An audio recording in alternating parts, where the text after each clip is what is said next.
حدیث کو بیان فرمایا، اور حضرت ابو امامہ رضی اللہ تعالیٰ عنہ حدیث بیان کرتے ہیں۔ سنن نبی داود کی 4800 نمبر حدیث ہے،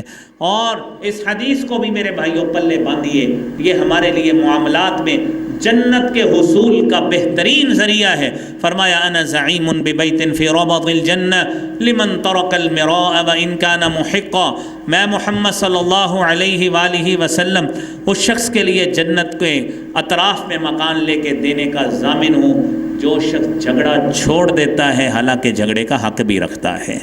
آپ لیٹیگیٹ کر سکتے ہیں، کیس دائر کرا سکتے ہیں، آپ کے پاس وسائل موجود ہیں، لیکن ذہن میں آتا ہے میں نے محمدی مسجد میں جا کے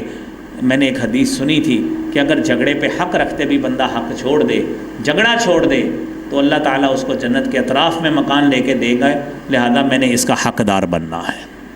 دوسرا وہ شخص آپ نے فرمایا وَبِبَيْتٍ فِي وَسْطِ الْجَنَّةِ لِمَنْ تَرَكَ الْكِذْبَ وَإِنْ كَانَ مَازِحًا، میں اس شخص کو جنت کے وسط میں مکان لے کے دوں گا، سینٹر میں مکان لے کے دوں گا، جو جھوٹ بولنا چھوڑ دیتا ہے چاہے وہ مذاق میں ہی بولا کرتا تھا۔